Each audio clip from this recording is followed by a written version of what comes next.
Welcome to AG's Ace. It is a great day, but my point is this the greatest ever Test series win by Team India? We know about 1971 and how Sunil Gavaskar and the rest of the Indian squad created history against the West Indies.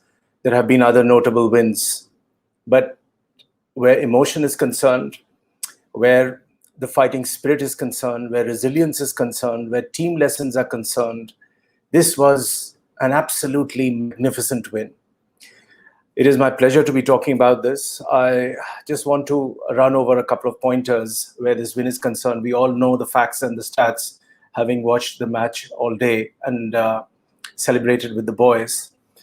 So let's begin with the mindset, where the mind is without fear.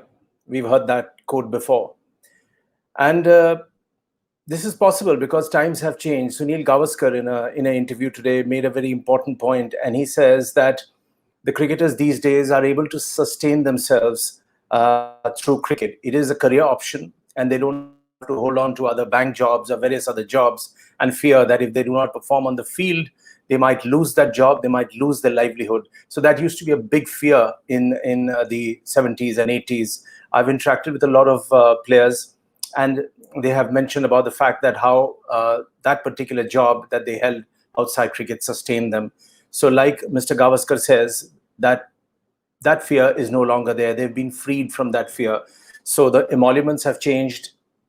The playing conditions have changed. There is the support staff. There is different kinds of format of play happening, whether it is the limited overs, the IPL, the T20s, Ranji Trophy, Test cricket, of course. So if there is a young player who comes in, that player knows that even if that player has a truncated lifespan, say about 5 to 7 years or 8 years, they would still not only be able to earn very decently, but have enough left for quite a long time to come.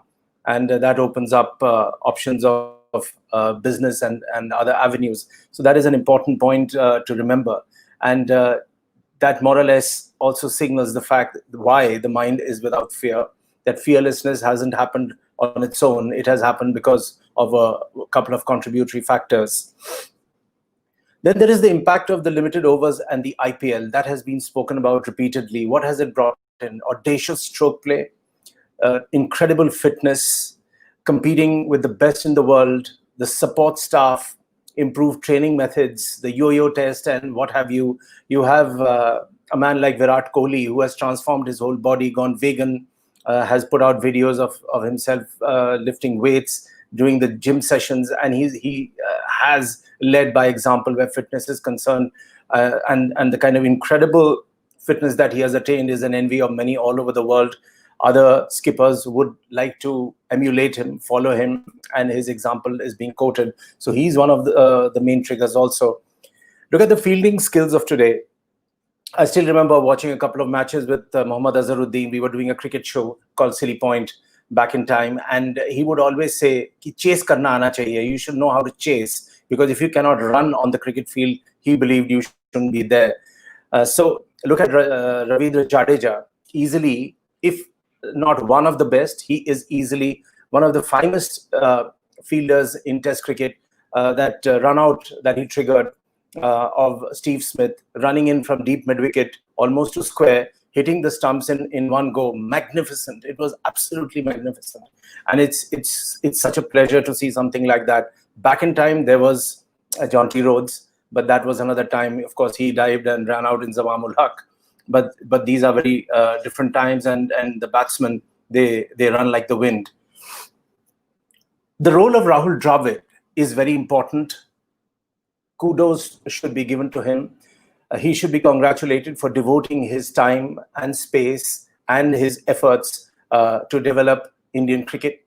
He worked with the under-19 team for quite a few years. He kept talking about the fact that Team India needs bench strength, and boy, did that prediction come true in this series. When you had a long list of injuries, your top guys, quite a few of them fell by the wayside. The skipper had to return home for his own reasons. Some of the fast bowlers got injured. Some of your top batters got injured. So you had a bench strength which came in. So ultimately, who were the heroes? Someone like a Washington Sundar, or Shardul Thakur, who stayed back to be net bowlers and assist the team. They became the stars, including a certain Natarajan.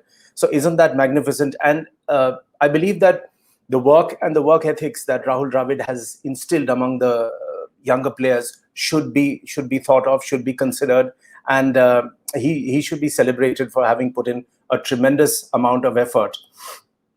When we talk about the replacements, like I said, even when you look at someone like a Rishabh Pant, I'm a massive fan of his, and right from the time even when he was dropped, I just felt he's just such a special player.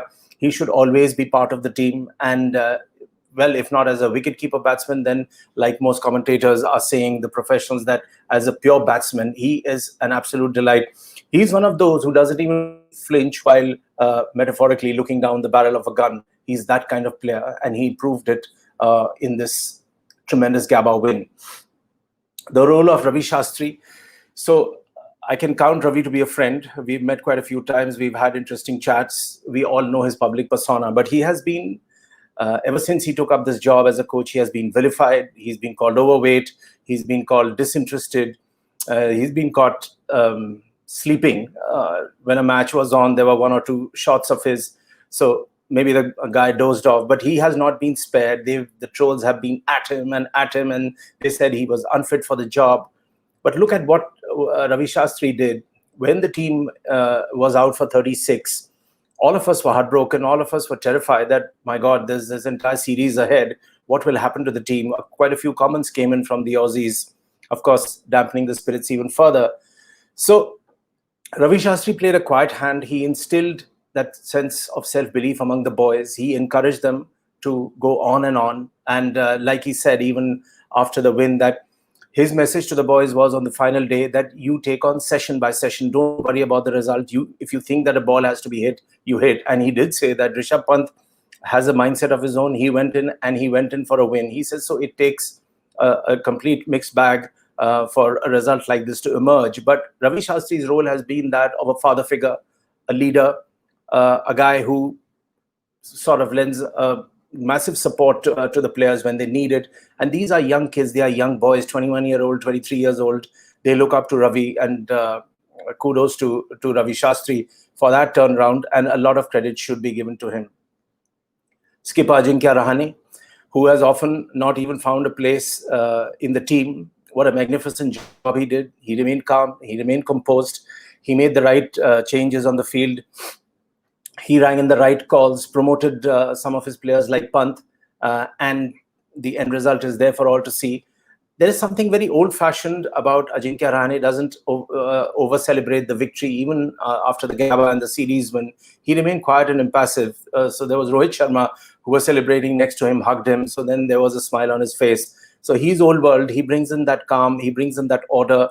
And none other than Shane Warne is a great fan of his, and so are we. So his contribution should be remembered.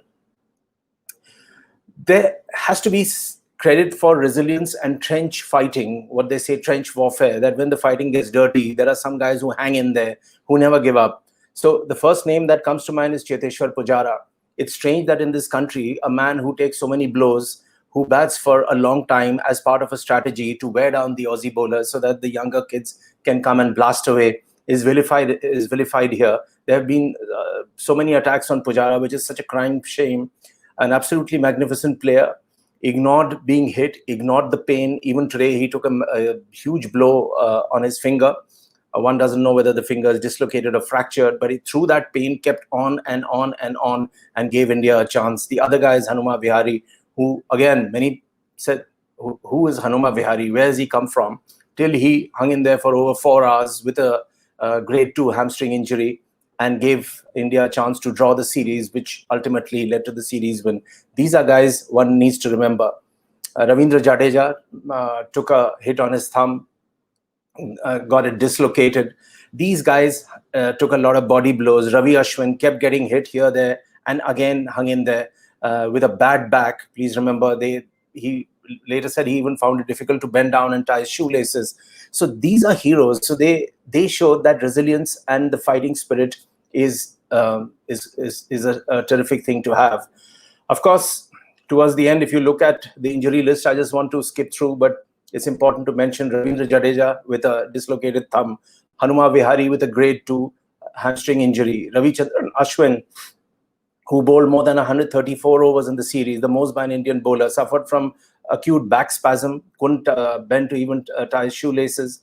Jasprit Bumrah, he had an abdominal strain, having bowled many overs, and he couldn't play in the last Test match. Ishant Sharma, who had a side strain, one of our premier bowlers, he couldn't even show up here. Rohit Sharma, who had to miss 2 tests because of a hamstring problem in the IPL, and later batted very well as an opener. Mohammad Shami had to go back home with a fractured forearm. He got hit while fending a short ball. It showed how much the Aussie pace bowlers turned on the heat, kept bowling the short line, and did not even spare the tail enders. Fair enough. That's the new game. Umesh Yadav, who got a chance but again hobbled out. He is now recovering back home in India. KL Rahul never got a chance to play. He suffered a wrist injury. Otherwise, he would have played. Bhuvaneshwar Kumar also couldn't show up. So when you look at this long list, you realize that this was not even the second string. This was like the Team India A, which played against a full-strength Aussie team. And what a magnificent job they did. Before I wind this up, Pant tweeted that when the chips are down, you push harder. So I believe that is a life lesson, that yes, when the chips are down, you push harder. It applies to cricket, it applies to life. And there was an interesting comment coming from my old friend Ajay Jadeja on TV today, that he said that when Pant got dropped in, I think, 2015 or 16, he came on the nets in Delhi and Ajay happened to be there. And he said, so why don't you come and train? So Pant tells him, Paji, jab meri zarurat hogi, ye log mujhe ghar se bulayenge. Now, that is the spirit, and that is something that needs to be learnt. And what a fantastic win for India. Congratulations to Team India. Absolutely magnificent, and we are very thrilled for you. Bye.